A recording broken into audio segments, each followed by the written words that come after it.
My name is Marissa Kaiser. I'm 31 years old, and for 12 years, my parents told the world I was dead. Not metaphorically, not emotionally. They didn't just cut me off or pretend I didn't exist. They buried me while I was still breathing. Here's the part that still makes my hands go cold when I think about it. They didn't do it in a moment of rage. They did it calmly, strategically. They told our neighbors, our extended family, and everyone at the Lake Forest Country Club that I had died shortly after leaving home. They accepted casseroles. They accepted condolences. They wore black. They cried in public. And then they moved on with their lives, lighter, cleaner, unburdened by the inconvenience of a daughter who refused to obey. What they never imagined was that the daughter they declared dead would one day come back holding the legal keys to everything they owned. And when that happened, their carefully protected world didn't just crack, it collapsed. Before I take you there, before I take you to the night they begged me to save them, let me say this. If stories about family betrayal, quiet resilience, and truth finally catching up to power resonate with you, take a second to like this video, subscribe to the channel, and leave a comment telling me where you're watching from. You're not alone in this story. And neither was I, even when I thought I was. Now, let me take you back to where everything truly began. I didn't find out I was dead right away. That's the part people always question. They ask how it's possible that someone could fake your death and you wouldn't know. The answer is simpler and sadder than they expect. When I left home at 19, I didn't just leave a house. I left an entire social ecosystem. Lake Forest was a closed loop. Country club families, legacy surnames, carefully curated lives. Once you step out of that loop, you vanish faster than you'd think. I moved west with 2 suitcases, a dying laptop, and $50 my grandmother had slipped into my coat pocket without my parents noticing. I was busy surviving. I worked nights. I lived in basements. I didn't scroll Facebook. I didn't keep up with people who had already decided I was a disappointment. I didn't know there was a memorial service program floating around with my senior photo on the cover. I found out 3 years later. An old high school acquaintance, someone I barely remembered, forwarded me a post. No message, just a picture. It was a folded program, ivory cardstock, tasteful serif font. My face stared back at me, 17 years old, smiling like I still believed my parents loved me unconditionally. Underneath it read, "In loving memory." I remember where I was when I opened it. A basement apartment in Oakland, low ceiling, exposed pipes, ramen cups stacked next to a sink that never quite drained. My laptop was held together with duct tape. I was 22 years old, teaching myself how to code because no one was coming to save me. I stared at that image for a long time. At first, I thought it was a mistake, a cruel joke, someone with my name. But then I saw the details, the church, the date, the names of my parents printed neatly at the bottom. That's when the cold started in my chest, not sharp, not explosive, just spreading, like something vital shutting down piece by piece. They hadn't just told people I was gone, they had explained it away. Drugs, they said, California, a tragic overdose, closed casket, a story elegant enough to earn sympathy and final enough to stop questions. Better a dead daughter than a disobedient one. Better grief than gossip. Better a lie than admitting their child had chosen a life they couldn't control. That was the day I stopped being their daughter. Not because I was angry. Anger would have meant I still cared enough to react. What replaced it was colder, heavier. Something that didn't scream or cry. Something that watched and remembered. 12 years have passed since the night my father, Charles Kaiser, threw my suitcase into the driveway and told me I was a cancer to the family name. 12 years since my mother, Eleanor, looked up from her magazine and said I was damaging our brand. 12 years since I walked out believing, foolishly, that time would soften them. It didn't. Time clarified them. And it clarified me, too. By the time the world finally said my name out loud again, By the time it appeared on screens and lists and headlines, I wasn't the scared 19-year-old shivering in a thin coat, waiting for permission to exist. I was something else entirely. Something they no longer recognized.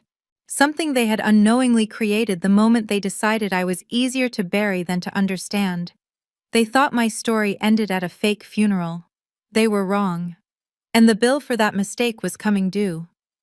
The present doesn't announce itself with trumpets. Sometimes it arrives as a vibration on a glass desk.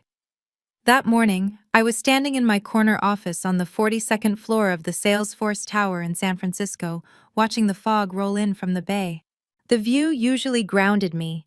The slow reveal of the Golden Gate, the way the city looked smaller from up there, manageable. Proof that scale was a matter of perspective. That day, it did nothing. My phone lay face down on the desk, a thin slab of titanium that cost more than my first car. It vibrated once, just once, but the sound cut through the room like a fault line snapping open. I already knew who it was. I had saved the number years ago under a single word: the past. Not a name, not a relationship, just a reminder of what I had survived. I'd unblocked it 24 hours earlier, not out of weakness, but preparation. Seeing it light up still made bile rise in my throat. The message was short. Come home. Christmas Eve dinner. 7:00 p.m. Urgent family matter. No, how are you? No, we saw the news. No apology for telling the world I was dead. Just a command. As if 12 years were 12 minutes.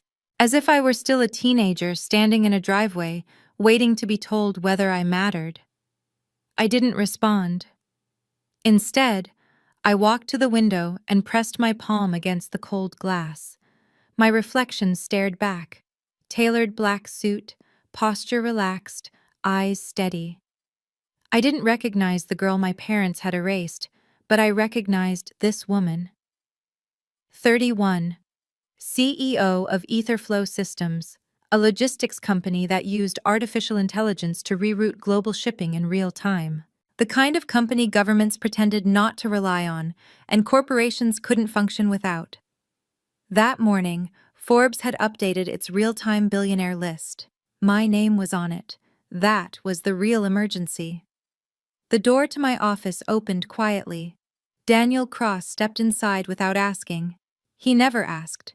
He was 40, impeccably dressed, movements precise, the kind of man who noticed everything and forgave nothing. He wasn't just my attorney.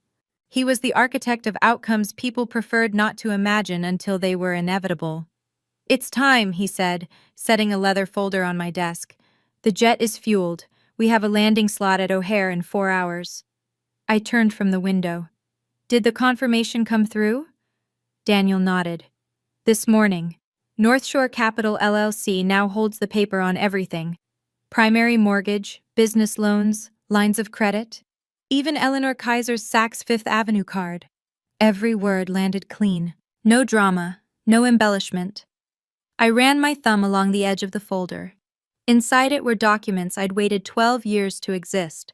Assignments, notices, signatures that transferred power quietly, legally, and completely. This wasn't anger. This was accounting. Are you sure you want to do this in person? Daniel asked. We can mail the notices, have the sheriff serve them tomorrow. You don't have to set foot in that house. I thought of the thin white scar on my wrist, left by a rusted gate latch the night I left. I thought of the memorial program with my face on it. I thought of a family that had cried over an empty casket and slept soundly afterward. No, I said. Mailing a letter is business. This isn't business. Daniel waited. This is a resurrection, I continued. They need to see a ghost. I picked up my phone and typed 2 words. I'm coming. The bag I packed wasn't for a holiday. It was a kit. Purpose-built. A black dress that cost $5,000. Sharp, structured, more armor than fabric. Diamond studs I bought myself after my first million. And tucked into a hidden pocket, the only thing I'd kept from my former life, a small silver locket. Inside it was a photo of Grandma Ruth. She was the only one who hadn't turned her back. The only one who whispered my name like it was still allowed to exist. I hadn't been able to contact her in 12 years. My father monitored her calls and mail like a warden guarding contraband hope. I didn't know if she was still alive. I didn't know if she still remembered me. I prayed she did. As I zipped the bag, memory intruded the way it always did when the weather turned cold. The foyer had smelled of potpourri and judgment. I had told them I wasn't going to business school. I wanted to go west, build something of my own. My father hadn't shouted. He never did. Shouting would have meant losing control. If you walk out that door, Charles Kaiser had said calmly, swirling his scotch, you are dead to this family. At the time, I thought it was metaphor. I didn't know they would make it literal. The private jet waited at SFO, its engines humming with restrained power. Cream leather, polished walnut. A sharp contrast to the Greyhound bus I'd taken out of Chicago 12 years earlier. Carrying everything I owned in my lap, that bus had smelled like diesel and desperation. This plane smelled like orchids and inevitability. Daniel opened the folder as we lifted into the clouds. Let's review the timeline, he said, clicking his pen. 18 months ago, we identified that Kaiser Industrial Group was overleveraged. Charles refused to adapt, kept borrowing to maintain appearances. 11 months ago, we acquired the primary mortgage. 6 months ago, the business loans. Last week, the personal debt packages. They were already drowning, I said. Yes, Daniel replied. We just decided who held the rope. Outside the window, the Rockies rose like jagged teeth, snow-capped, unforgiving. I don't want him in prison, I said after a moment. Daniel looked up. Prison is easy, I continued. It gives men like my father a villain to blame. I want him standing in that dining room, surrounded by his lies, realizing the daughter he killed is the one holding the axe. Daniel closed the folder. They'll try to manipulate you. Eleanor will weaponize guilt. I know, I said. But guilt only works if you did something wrong. I leaned back as the plane banked east. They buried me, I added quietly.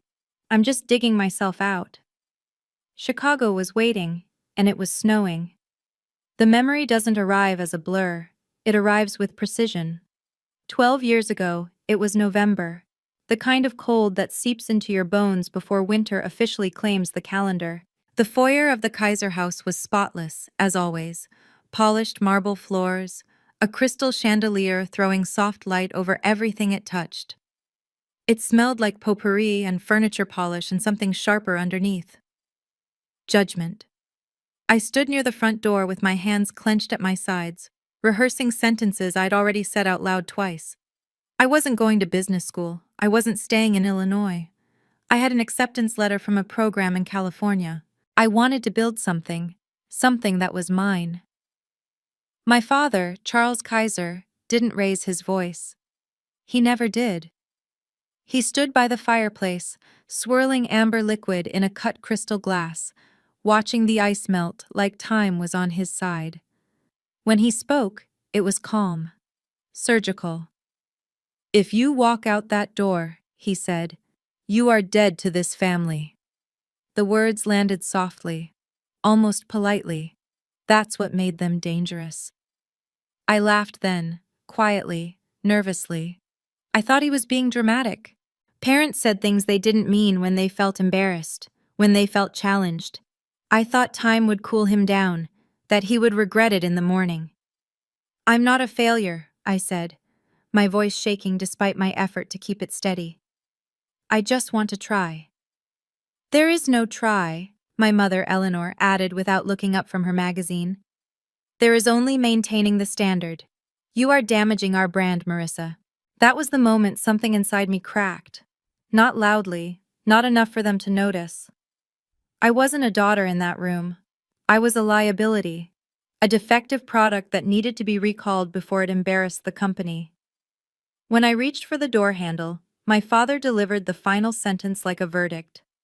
Don't bother calling, don't bother writing. As far as we're concerned, Marissa Kaiser died tonight. I walked out believing it was hyperbole. I didn't know they would make it policy. I didn't know that within weeks, they would tell people I had fallen in with the wrong crowd in California. That they would whisper the word drugs with a practiced sadness. That they would choose a closed casket because it spared them questions. That they would stage a memorial service complete with flowers, hymns, and my senior photo smiling from the cover like I hadn't just been exiled for wanting a life. I found that out much later. That night, all I knew was the cold. The driveway lights were too bright. My suitcase landed beside me with a dull thud. I remember my hands shaking as I zipped my coat. I remember thinking I would call them in a week, that this would pass. Inside the house, the lights stayed on. Dinner would be served. Life would continue. I didn't exist anymore. What they never understood was that erasing someone socially doesn't make them disappear. It forces them to survive without a net. I took a Greyhound bus out of Chicago that same night. The station smelled like diesel fumes and old coffee. I slept sitting up, clutching my bag like it might be stolen along with the rest of my future. The $50 Grandma Ruth slipped into my pocket paid for 2 weeks of food. It bought me time. That money mattered more than anything my parents ever gave me because it came without conditions. Years later, when I saw the memorial program on a screen in a basement apartment in Oakland, the memory of that night snapped into focus. It wasn't just that they told people I was dead. It was why.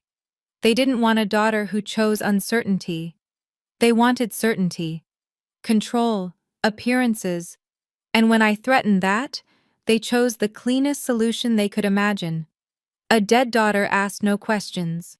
A dead daughter didn't contradict them at the country club. A dead daughter preserved the Kaiser name. The cold that spread through my chest that day in Oakland never really left. It hardened into something quieter, more useful. I didn't rage. I didn't confront them. I disappeared in the way they had taught me to. Completely. I built a life that required no permission. I learned skills that didn't care where I came from. Code doesn't ask who your parents are. Algorithms don't care about legacy surnames. They care whether you can make something work. And I did. When the plane to Chicago cut through turbulence 12 years later, I closed my eyes and let the memory settle where it belonged, not as a wound, as context. That night in the foyer didn't make me weak. It explained why I no longer asked for approval. It explained why forgiveness had never been on the table. And it explained why, when my parents finally reached out, not with remorse but with urgency, I knew exactly what they wanted. They didn't want their daughter back. They wanted the dead girl to stay buried. Unfortunately for them, she had learned how to rise. The jet leveled out above the clouds, the city shrinking beneath us until it looked harmless. San Francisco disappeared into a layer of gray, and for a moment, the world felt suspended. No past, no future, just the quiet hum of engines and the steady certainty of forward motion. I didn't order a drink. I needed my thoughts clean. Across from me, Daniel Cross spread the contents of the leather folder across the polished table between us. He worked with the calm efficiency of a surgeon preparing for an operation he'd rehearsed 100 times. Documents aligned, pages turned, numbers circled, everything reduced to facts. "Let's go over it one more time," he said. "Not because you need it, but because precision matters." I nodded. "Kaiser Industrial Group has been insolvent for months," he began. "They just haven't admitted it. Your father kept borrowing to maintain appearances, old machines, declining contracts, no innovation, debt stacked on debt." "That sounds like him," I said quietly. Daniel didn't smile. 18 months ago, we created North Shore Capital LLC in Delaware. No public connection to you. Clean structure. We approached their lenders one by one. The banks were nervous. They were happy to offload risk. "And the house?" I asked. "Primary mortgage acquired 11 months ago. Secondary and tertiary liens 6 months later. Last week, we finalized the purchase of their personal debt packages, credit cards, guarantees, everything." I leaned back, watching condensation slide down my glass of sparkling water. The numbers were staggering, but they didn't shock me. They felt inevitable. My parents had been pretending for years. Pretending always comes due. They're technically bankrupt, Daniel continued. They've been robbing Peter to pay Paul. If we hadn't intervened, foreclosure would have happened by January anyway. So I'm not destroying them, I said. No, he replied evenly. You're just deciding who holds the pen. I looked out the window. The sun caught the edge of the wing, flaring briefly before disappearing. I thought of Lake Forest, of manicured hedges and quiet judgments, of people who smiled while calculating what you were worth. And the fraud? I asked. Daniel tapped a document. Your father misrepresented assets to secure his last loan, failed to disclose pending lawsuits. That's federal bank fraud. If pursued, it carries real consequences. Prison, I said. Yes. I was quiet for a long moment. I don't want him in prison, I said finally. Daniel studied me, searching for hesitation. He didn't find it. Prison turns men like Charles Kaiser into martyrs, I continued. In prison, he'd blame the system, the banks, me. He'd tell himself he was misunderstood. I don't want that. What do you want? Daniel asked. I turned back to the window. The mountains below looked sharp and indifferent, their peaks slicing through cloud cover like teeth. I want him awake, I said softly. I want him standing in that dining room, surrounded by the lies he built his life on, realizing the daughter he erased is the one holding everything together and everything apart. Daniel closed the folder. It will be brutal. I know. They'll try to manipulate you. Eleanor will cry. She'll talk about family, about blood. I let out a slow breath. Blood didn't stop them from burying me. That's not revenge, Daniel said carefully. That's correction. Yes, I agreed. Exactly. I closed my eyes, but rest didn't come. Memory drifted instead, uninvited but familiar.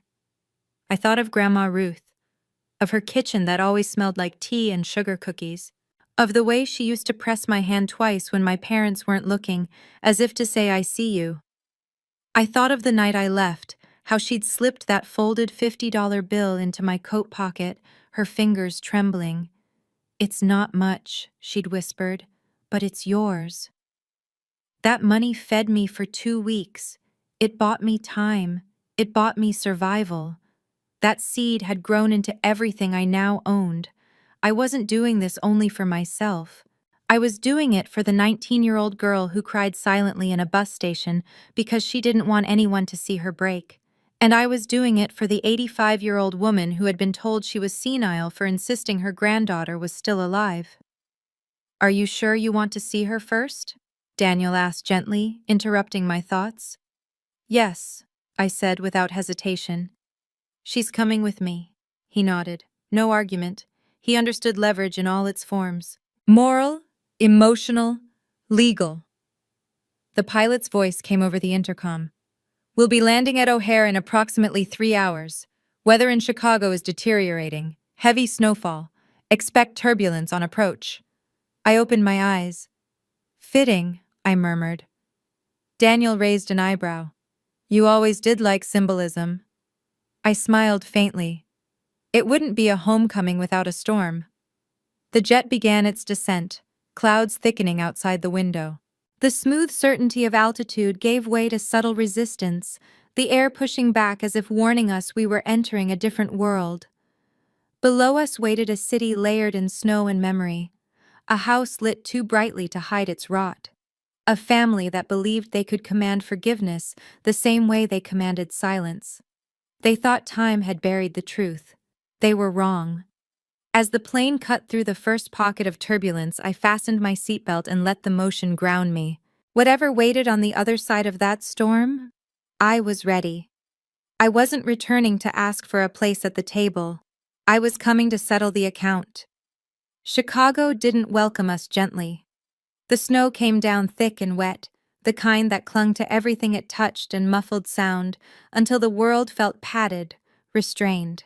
The airport lights blurred behind sheets of white as we pulled out of O'Hare in a black Cadillac Escalade, its windows tinted, its weight solid and deliberate against the road.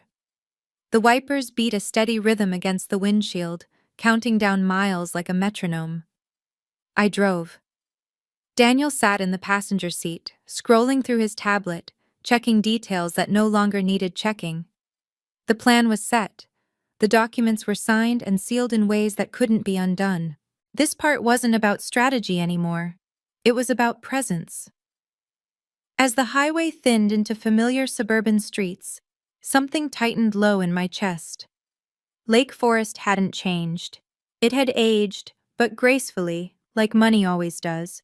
Wide roads, manicured hedges buried under snow, brick homes set far back from the street, insulated not just from weather, but from consequences.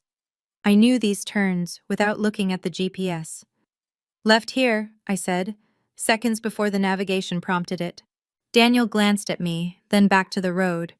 Muscle memory. More like scar tissue, I replied. We turned onto the cul-de-sac, and there it was. The house. It looked exactly as I remembered it, and completely different all at once. Massive brick colonial, tall columns, perfect symmetry. The kind of home designed to project stability, permanence, success. But what struck me wasn't the structure. It was the lights. Thousands of white Christmas lights wrapped every tree, every railing, every column. An enormous wreath hung on the front door. Wire-frame reindeer grazed stiffly in the snow-covered lawn. The display was aggressive, desperate. Look at us, it said. We're fine. We're thriving. I pulled the Escalade to the curb, parking directly behind my father's sedan. I noticed it immediately. 4 years old, meticulously waxed, just new enough to signal status, just old enough to suggest restraint. He was holding onto the image by his fingernails. Ready? Daniel asked. Give me a moment. I stepped out into the cold. The wind cut across my face like a slap, sharp and clarifying. Snow crunched beneath my heels.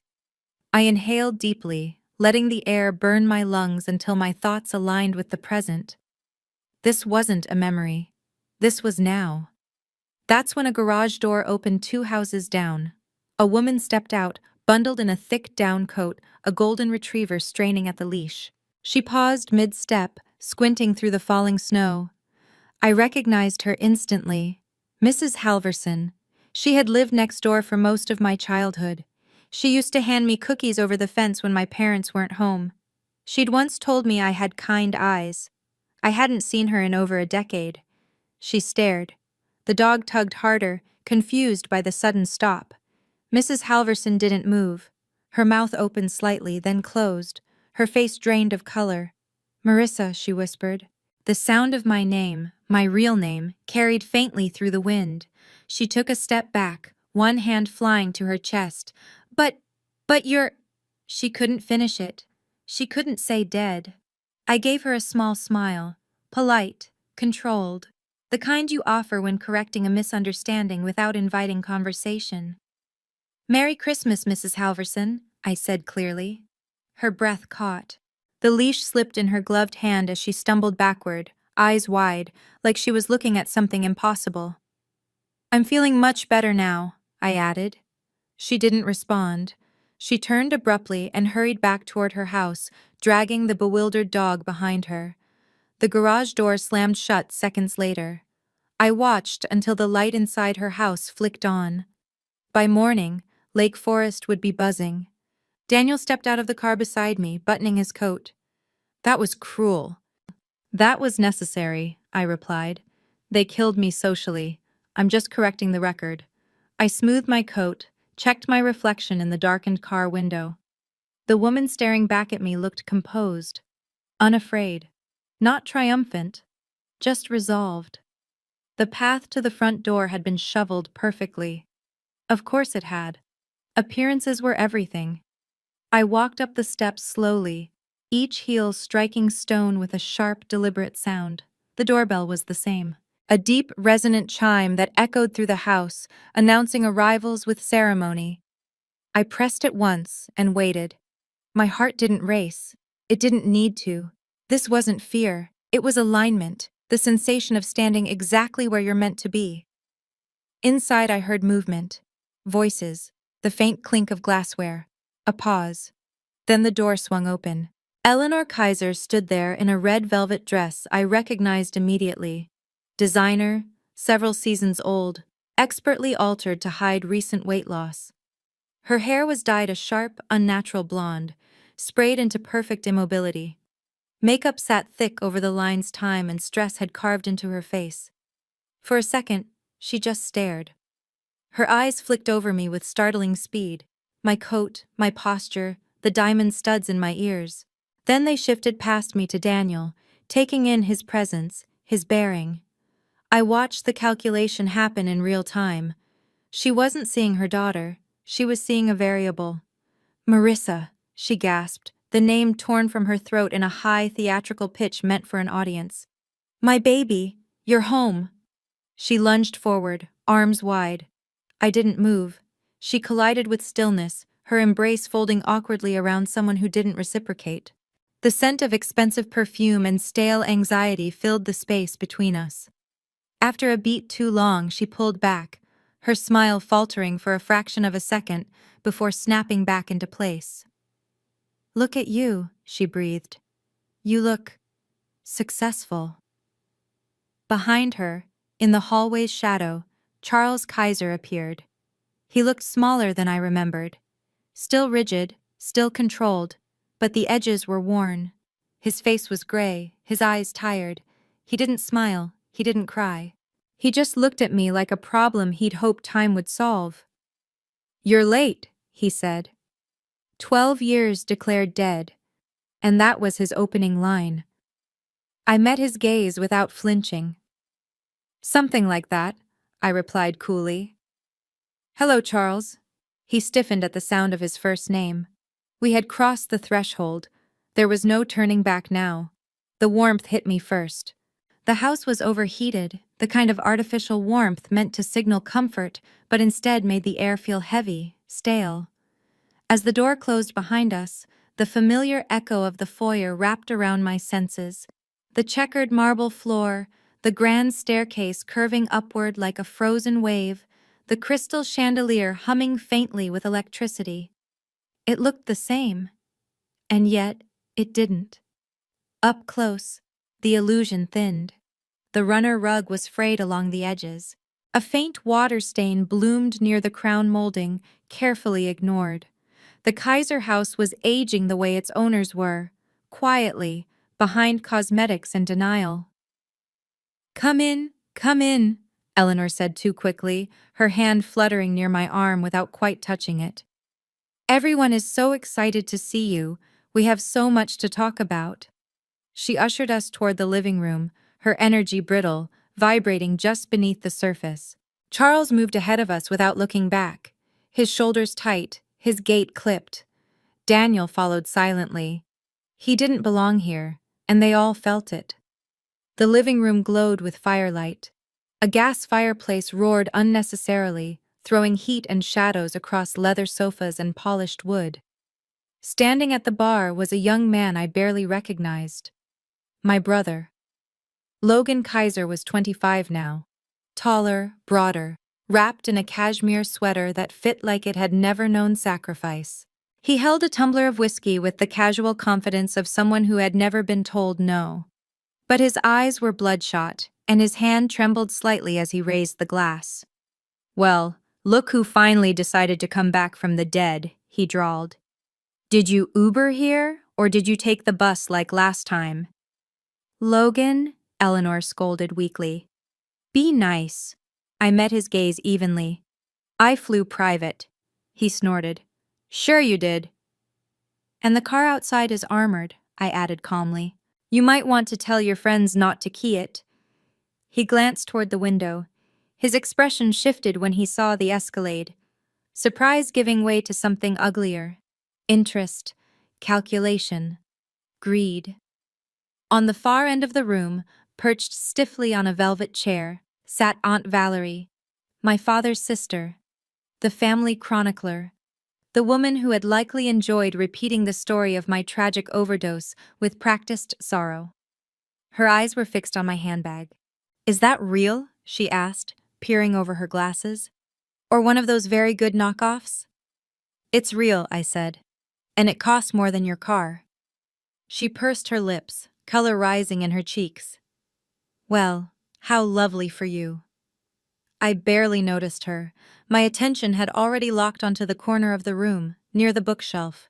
There, wrapped in a knitted blanket, sat Grandma Ruth. She looked smaller than I remembered, frailer. Her hair was white as snow, her hands thin and spotted with age. She sat in a wheelchair that didn't quite fit the room, as if she had been placed there as an afterthought. Her eyes found mine. For a second, nothing happened. Then they widened. Her mouth parted soundlessly, as if she were afraid to speak and have the moment disappear. I crossed the room without acknowledging anyone else. I knelt in front of her, the expensive fabric of my dress pooling on the rug. "Grandma," I whispered. Her hand lifted, trembling, and pressed against my cheek. Her skin was dry and warm, real. "Marissa," she rasped. "It's you." "It's me," I said softly. "I'm here." Tears spilled down her cheeks. "I told them," she whispered urgently. "I told them you weren't dead. They said I was confused. They said I was sick. They stopped letting me use the phone." Something hot and blinding surged through my chest. They hadn't just lied to the world. They had gaslit an old woman, isolated her inside her grief, silenced her truth because it was inconvenient. "I know," I said, squeezing her hand. "I know, but you were right, and I'm not going anywhere." I reached into my purse and pulled out the silver locket. When I opened it, her breath hitched. Inside was a photo of us in her garden when I was 10, sunlight on her roses, her arm wrapped protectively around my shoulders. She sobbed, a quiet, broken sound that cracked something open in me. "My brave girl," she murmured. "You came back." "I promised you I would," I said. "Well," Charles's voice cut through the room, sharp and impatient. "That's enough sentiment." I stood slowly, wiping my eyes. The softness retreated. The steel returned. "Dinner is served," he continued, "and we have business to discuss." "Business? Of course." Eleanor hovered, wringing her hands. Logan drained his glass. Valerie watched me with narrowed eyes, reassessing her position. I took one last look at Grandma Ruth and squeezed her hand gently. "Stay right here," I murmured. Her fingers tightened around mine. "Don't let them scare you," she said quietly. I straightened and turned to face my parents. "Yes," I said calmly. "Let's eat." As we moved toward the dining room, I took in the walls lined with framed photographs, vacations, gala dinners, smiling faces. There wasn't a single picture of me. Not one. They hadn't just erased me. They had curated a version of reality where I had never existed. That fiction was about to collapse. And for the first time since I stepped inside that house, I felt something shift. This wasn't just about money. It was about truth finding its way back into a room that had been built on lies. The table waited. So did the reckoning. The dining room looked like it had been staged for a magazine spread. Crystal goblets caught the light from a chandelier that was just a little too bright. Heavy linen napkins rested beside polished silverware. The table itself was long, imposing, designed to remind everyone seated there who was meant to preside and who was meant to comply. Appearances, as always, came first. Charles took his place at the head of the table, Eleanor at the opposite end. Logan and Aunt Valerie settled along one side. Daniel and I sat across from them, the seating arrangement unintentionally honest, two sides clearly drawn. Grandma Ruth's wheelchair was maneuvered into a corner near the wall, barely accommodated, as if she were an afterthought rather than family.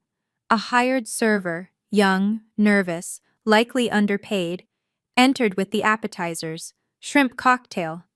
Eleanor beamed as if she'd performed a grand gesture. "I had them make your favorite, Marissa," she said brightly. "You used to love shrimp when you were little." I looked down at the plate. Pink curls of shellfish arranged carefully on ice. I looked back up at my mother. "I'm allergic to shellfish," I said calmly. She blinked. Once, twice. "I've been allergic since I was 10. I went into anaphylactic shock at Cousin Sarah's wedding. You drove me to the emergency room." The room went still.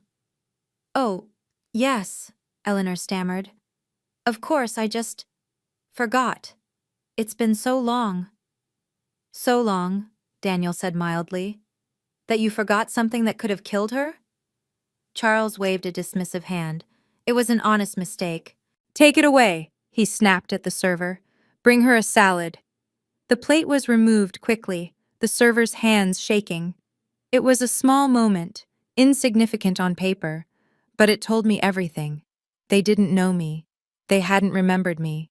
They had replaced me with a version that fit neatly into their narrative, a ghost that asked nothing and required no care. As the salads were placed down, wilted greens, overdressed, Charles cleared his throat. He tapped his wineglass with his fork, the sound sharp against the tension already coiled in the room. "I'd like to propose a toast," he said, standing. Eleanor straightened immediately. Valerie lifted her glass. Logan leaned back in his chair, watching me. "To family," Charles continued. "To unity. The Kaisers have always been pillars of this community. We've faced challenges, markets change, circumstances evolve, but we endure. And now, with Marissa back with us, we are stronger than ever." He raised his glass. "To the Kaiser legacy." "To the legacy," Eleanor echoed, her voice trembling with forced emotion. Valerie murmured agreement. Logan followed suit. I didn't lift my glass. I watched my father instead. "You talk about legacy," I said quietly, my voice cutting cleanly through the murmurs. "But what exactly is that legacy?" Charles frowned. "This isn't the time." "Is it the lies?" I continued. "Or is it the debt?" Silence slammed down around the table. Valerie gasped softly, clutching her pearls. "We don't discuss money at the dinner table." "Why not?" I asked. "It's the only reason I'm here." Eleanor's eyes filled instantly. The tears were well practiced. "That's not fair. We invited you because it's Christmas, because a mother misses her daughter. A mother who tells people her daughter is dead doesn't get to play that card," I replied evenly. Charles slammed his hand on the table, silverware rattling. "Enough! We did what we had to do to protect this family. You abandoned us." "I was 19, I said. "I wanted a life." "You ran off to California to play with computers," he snapped, "while we stayed here and did the real work." "Real work?" I tilted my head slightly. "Is that what you call running the company into the ground?" "I built this company," Charles roared. "You built a lie," I said. "And tonight, the bill is due." The main course arrived, filet mignon, slightly overcooked. No one touched it. The argument settled into a hostile quiet. I used the pause to observe what I hadn't noticed before. The wallpaper peeling behind the curtains, a tiny chip in my goblet's rim. The server's ill-fitting uniform, cheap catering, cut corners everywhere. The empire was hollow. I felt an unexpected ache. Not for them, but for the years I'd lost trying to become someone worthy of a family that had never intended to keep me. Logan broke the silence, his voice slurred from steady drinking. "So you're a big deal now, huh? What do you even do? Tech support? Fix printers?" Valerie laughed thinly. I cut a piece of steak slowly, deliberately. "I own Etherflow Systems, Logan. We design the AI algorithms that manage 40% of global shipping routes." He scoffed. "That's bullshit. If you order a package online, my code decides how it gets to your door," I continued. "If a hospital needs a kidney delivered across state lines, my system finds the fastest route." I paused, meeting his eyes. "I also own the digital infrastructure that processes credit transactions for several major banks, including the one that declined your card at the liquor store this morning." Logan's face flushed crimson. He slammed his fork down. "You stalked me." "I did due diligence," Daniel corrected calmly. When evaluating distressed assets, one reviews all liabilities. You are a significant one. I am not a liability, Logan shouted. Vice president of a company that hasn't turned a profit in 4 years, I said. A title with no salary, daddy pays your condo, your car. Stop it, Eleanor cried. Stop attacking your brother, we're a family. Are we? I asked softly. The dishes were cleared, coffee was served. Charles leaned back, folding his hands, shifting into a familiar posture, the reasonable businessman, the negotiator. Marissa, he began, voice smoothing. The company is facing a temporary liquidity issue. The banks are being unreasonable. How much? I asked. He hesitated. Then, 5 million? There it was. The truth, finally spoken. And with it, the beginning of the end. $5 million. The number hung in the air like smoke, thick and suffocating. Eleanor leaned forward immediately, eyes shining with something that looked like hope and desperation tangled together. It's just a bridge, she said quickly, to get us through the quarter. Once things stabilize. Once appearances are restored, I finished for her. Charles shot her a look, then turned back to me. It's an investment, he said, leaning into the role he knew best. The company has assets. The real estate alone. The real estate is leveraged to 120% of its value, Daniel interrupted calmly, scrolling through his tablet. The machinery is outdated. Inventory is unsold. Brand value is negligible. Charles snapped his head toward him. Who the hell do you think you are? The man who did the math, Daniel replied without raising his voice. Eleanor reached across the table, trying to grab my hand. I pulled it away before she could touch me. Marissa, please, she said, tears spilling freely now. Listen to your heart. We're your parents. We gave you life. I stood slowly, the chair scraping against the floor, the sound loud and final. You're asking me for $5 million, I said evenly, so you can keep pretending you're royalty in a town that no longer believes you. You want me to save the reputation you sacrificed me to protect. Yes, Eleanor sobbed. Please. I looked down at them. My parents, diminished and frantic, still convinced this was a negotiation. I have a counteroffer, I said. Charles straightened, hope flickering in his eyes. A counteroffer? He thought I was about to haggle, thought I might lower the number, thought money was the point. Before I answer, I continued, walking slowly around the table.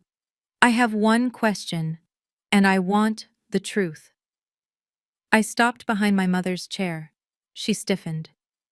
Why did you tell everyone I was dead? Silence. Charles looked away. Eleanor stared at her hands. Answer me, I said. Not loud, just final. It was complicated, Charles muttered. No, I replied. It was a choice. You chose to bury an empty casket rather than admit your daughter had a mind of her own.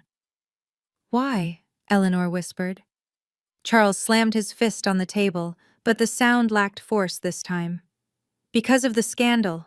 You left school. People were asking questions. Where is Marissa? Why isn't she here? It was embarrassing. So you killed me, I said quietly. To save face at the country club. We didn't kill you, Eleanor cried. We let you go. You held a memorial service, I said, my voice rising despite myself. You accepted flowers. You cried over a grave that doesn't exist. We protected the family honor, Charles shouted. I was 19, I shot back. And for wanting a life, you sentenced me to death. I took a breath. 1, 2. The room waited. You care so much about honor, I said softly. So let's talk about reality. I pulled my phone from my pocket and tapped the screen. You owe Heartland Bank $2.4 million, City Commercial $1.8. Second and third mortgages on this house total $900,000. Supplier debt $600,000. Charles's face drained of color. How do you know that? Because I know who owns your debt. I looked at Daniel. Show them. He stood, Placing the leather folder in the center of the table, he opened it deliberately. Loan 7842, Daniel read. Acquired by North Shore Capital LLC on August 14th. Loan 3391, acquired September 2nd. Personal renovation note acquired last Tuesday. The papers slid across the table like a winning hand. Charles picked one up. His hands shook so badly the page rattled. North Shore Capital, he whispered. Who is North Shore Capital? Eleanor looked up, confused. The bank said we had an extension. They did, I said, leaning forward, palms flat on the table. They sold your debt to a private firm. Her eyes widened. You wouldn't.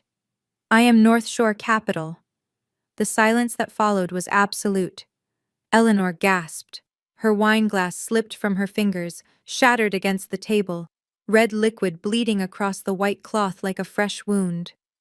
You, Charles breathed. You bought our debt. I bought all of it, I said. Every cent, every lien, every guarantee. I own this house, I own your company, I own the car you drove here in. Logan shot to his feet. That's impossible. Check your email, Daniel said without looking at him. Your company credit card has been canceled. The repossession order for your Porsche goes out tomorrow at 9.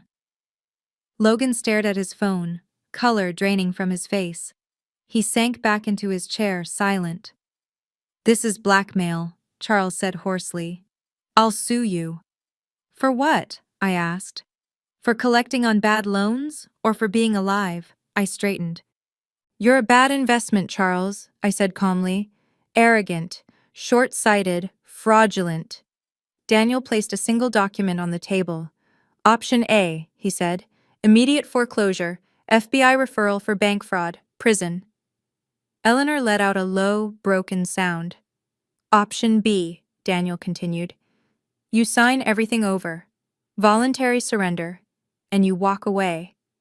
I pulled a check from my purse and placed it beside the document. $350,000, I said. Enough to disappear. Disappear, Eleanor whispered. You leave, I said. You never contact me again. Charles looked toward the corner. And your grandmother? Grandma Ruth comes with me. The clock chimed. They had 5 minutes. And they knew it. The room didn't erupt. It collapsed inward. One by one, the signatures appeared on the page. First Aunt Valerie, who reached for the pen with trembling urgency, muttering something about guarantees and personal exposure. She didn't look at anyone as she signed. When she stood, her chair scraped loudly against the floor. She grabbed her coat and left without a word, heels slipping slightly on the marble as if the house itself were trying to spit her out. Logan followed. His bravado was gone. He signed quickly, eyes fixed on the paper, as if speed might preserve his dignity. It didn't. He poured himself one last drink before disappearing down the hall. That left my parents. Eleanor cried quietly, hands folded in her lap. Charles stared at the document for a long time, fighting a war he'd already lost. When he finally signed, his hand shook. He dropped the pen as if it burned. You win, he whispered. Are you happy?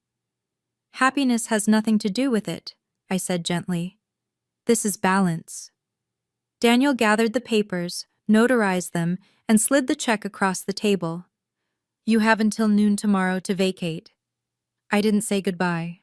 I walked to Grandma Ruth, took the handles of her wheelchair, and turned toward the door. She looked up at me, eyes bright despite everything. Ready to go? I asked. Get me out of this place, she said with surprising strength. And did you see his face? Worth the wait. Outside, the storm had intensified. Snow lashed the porch, the wind howling like it had been holding its breath all night. As we drove away, the Christmas lights on the Kaiser house flickered and went dark. The house vanished into the storm. 6 months later, the estate was sold and torn down. My parents moved to a small condo in Florida. They divorced quietly. The Kaiser name faded from Lake Forest as if it had never mattered. I live in Napa now. There's a vineyard, a garden. Grandma Ruth prunes roses every morning, stronger than anyone expected. People tell me I was cold, that I should have forgiven them. But forgiveness is a luxury for people who weren't buried alive. They erased me. I just returned the favor. If you stayed until the end, thank you for listening.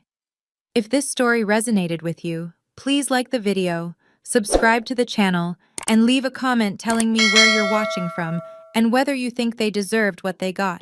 I'll see you in the next one.